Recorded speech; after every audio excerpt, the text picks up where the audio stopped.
does that even mean, Bowers Game Corner?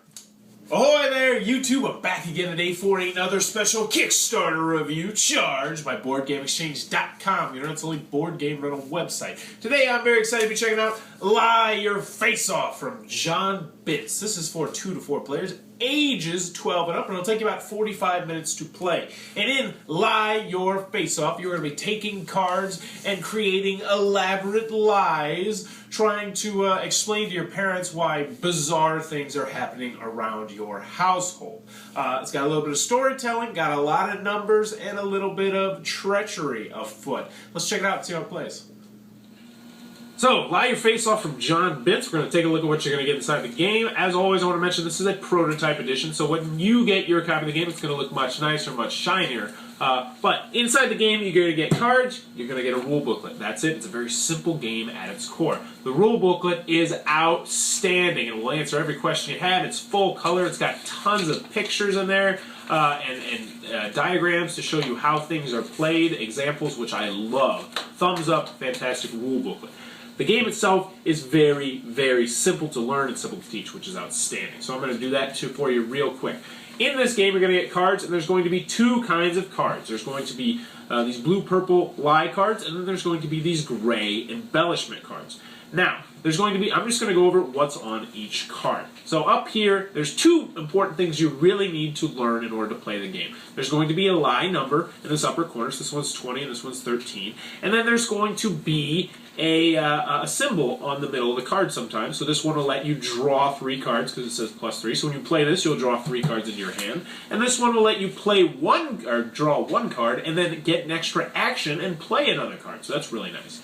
The third symbol is the one you don't really want to see. That means a -1. What that means is everyone is going to lose 1 card from their top pile, from the pile with the highest number. That also includes you. So that's something you always need to think about when you play this card. And this card is really going to be the bane of your existence. You're going to be like, I'm so close to winning, then someone will play it and be like, oh! But we'll get more to that in the gameplay. But they really spice up the game.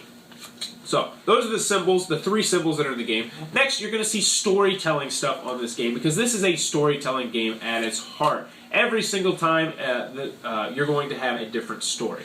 So, for instance, this one, on the bottom, you're going to have all these different questions. They're going to be questions your parents are asking you. So this one says, who replaced the computer mouse with a real mouse? And this one says, why does the highway run through our yard now? They're funny little questions that really will get you chuckling, which is another thing I enjoy.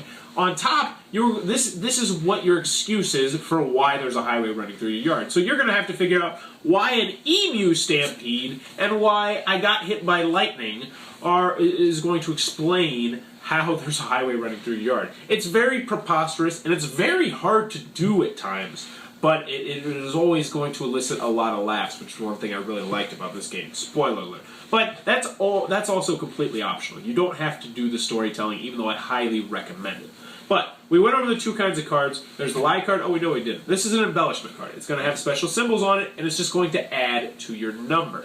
So, what you're trying to do in this game is get 5 lies in one pile like this. If you do that, you gained 1 point. But it's not as simple as that, because when you lay down a lie, let's pretend we laid down this 11, you then have to lay down a card that's a 12, a 13, or a 14. So you're going to have to, you couldn't lay down this 20 lie, you would have to lay down this 13 lie or this 14 lie we got right here. So it is definitely a numbers game, which is where the embellishments come into play. So let's say you had a 15. You couldn't play it on here unless, of course, you put this +1, which would make it a 12, and then you could play your 15. So you can see what's happening right there. So we're going to do a real quick mock hand so you can see exactly how the game is played. You're going to start off, each player is going to get 5 cards. You're going to take a look at your cards, and what you're going to do is you are going to place one of your cards face down that is a lie. You have to play a lie card face down. So, I'm going to lay down a 15, and this guy's going to lay down his 3. You're going to flip them over at the same time, and whoever has the higher number is going to go first. Now, at the beginning of the game, this might not impact you too much, but towards the end of the game, this is big, and it's one thing I really liked about this game. So, anywho, we're gonna ignore the storytelling part so I can show you the core gameplay. But it's my turn first since I got the 15. I go first. When you start off your turn, you're going to draw 1 card, and then you are going to either play 1 card, or you're going to discard a card and get a new card. You only get one action per turn unless you string together actions, which you'll see probably. So I'm looking at my cards. I don't have a 16, a 17, or 18, so I can't really play on this. I don't want to waste one of my embellishments. So what I'm going to do is I see, oh, I've got a 4 and I've got an 8, so I'm going to go ahead and play my 4 right here. Because you can have as many lies that will fit on the table, that's really what the rule booklet says, in front of you as you want. So you could have 7 lies going on here. It's not advisable, but you could. So I lay down my 4, that gives me +1 card, and now my turn is over. This guy's going to go, he's got his 3, and he's got a very nice hand, because he's got a 4, he's got a 7, he's got a 6, but first and foremost, he's going to draw one more card.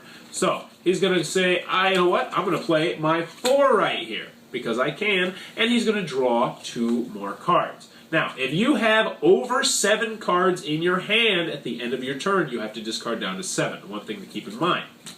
So, now it's my turn. I'm going to look at my cards. I got a 6. I'm looking at my hand. I got 6 cards, and you know what? I'm going to go ahead and play this 6 right here. Boom, just like that. Next. Well, this guy's going to feel a little bit frisky. He's going to draw his 1 card, and he's going to say, what do I want to do here? So he is going to be a little bit of a jerk, and he's going to play this. This is the symbol I talked about, the negative. This is the symbol you don't want to see. So this is now going to make this a 5. But the main thing is, this is now going to make it so that I have to discard a card. So every player has to discard a card. So I'm going to lose my highest card, which would be my 15 right here, or my highest card that's down, which would be my 15 right here. So that's gone. So it's not a huge penalty, but it is a penalty nonetheless. So sometimes you're actually going to want to have a couple more hands just to have sort of sacrificial cards that you don't mind getting rid of.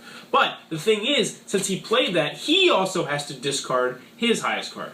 But the one thing is, this is immune. This pile is immune. Whatever card you play this on, that pile is immune. So if he had, say, this right here in addition to this, he would also have to get rid of his. But luckily for him, he didn't. So he laid that card, so he's now got a 5, I've got a 6, and then I'm going to draw another card, and I will play this 8 right here. But this 8 is going to additionally give me another action. Spectacular! So now I get another action, so I'm obviously going to play this 11 right here, which also gives me another action. And I'm like, yeah, we're moving things, we're moving things. But unfortunately, I can't really do too much because, well, I don't have a 12, a 13, or a 14. So I'm just going to play this right here. I get another action, but I don't want to play another action, so I'm just going to pass.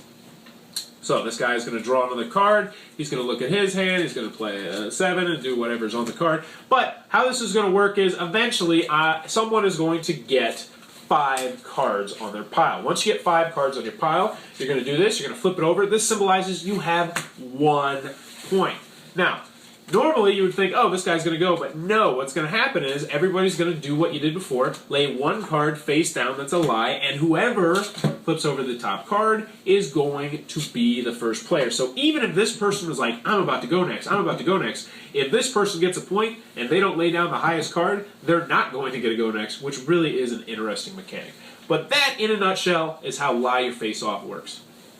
Alright, Lie Your Face Off from John Bitts. What are my final thoughts? Let's go over the pros, let's go over the cons. First, on the con side, as I always say, the game is not going to be for everyone. It's 2 to 4 players, so it's not going to be the best game night game unless you have numerous tables going on. Also, the game has some strategy, but it doesn't have too much strategy. It has some light hand management here and there, but really there's not a deep strategy game in here, and it's not designed to be a deep strategy game. The last con I have for this game, and I don't know if it's a con per se, is that the 2-player game and the 4-player game are drastically different, completely night and day. You're playing a 2-player game, you're going to have a nice, friendly game where, occasionally, you got to lose this card. Occasionally get screwed every once in a while. But if you're playing a 4-player game, whoa, you're going to be getting punched from all different directions to the point where it might actually tick you off a little bit, but not in a terrible way. It's still going to be fun, but just know that you're going to be constantly going to be having to change your game plan because you're going to be losing cards. Not in a munchkin kind of way where it's going to get annoying, though, which is awesome. Let's move on to the pros, though. I love this game. This game might go in one of my top 10 games of the year, just because me and my fiance. Here's the honest reason why this might go in my top 10. Me and my fiance laughed more at this game than we have laughed at any other game we've played. And we've played a lot of games. Why? Because it made us chuckle. The messages on the bottom of the cards, they're not like inappropriate chuckles. They're good old-fashioned chuckling stuff. Now, I love adult humor. There's no adult humor in this game, and we still had a lot of fun with it, especially when we tried to tell stories. When you're trying to tell stories about why this happened, it is exceedingly difficult because a lot of the stuff doesn't fit together. But if you actually try and do it, you're going to get good old-fashioned laughs. Go back to like the 1970s, imagine what they laughed at, and you'll be laughing at stuff like that when you play this game. As weird as that sounds, that's an awesome pro. We had a blast playing this, and this is an outstanding family game. You need to check it out if you love family games. Moving on to the other pros, though, I really enjoyed the artwork. I really enjoyed the game itself. I like the fact you can only do 3. I really like the fact that when you get to flip over a point, the first player changes, because this person might be like, I'm ready to go, I'm ready to go, I'm ready to go. But then if this person gets a point, you flip it over, and now, well, it's anybody's guess who's going to be the first player. Very interesting mechanic that I really do like. Overall, Lie Your Face Off from John Bintz is a fantastic game that I can highly recommend if you were looking for a family game or a game to just sit around and play and have a lot of fun. If you enjoyed this review, please check out the Kickstarter. Tell them Bowers Game Corner sent you. Also, if you enjoyed this review, please be sure to subscribe to my channel. Thanks for your time, YouTube. That was the review for Lie Your Face Off. For more reviews and previews, check back at Bowers Game Corner. Also check out BoardGameExchange.com, the nationwide board game rental service.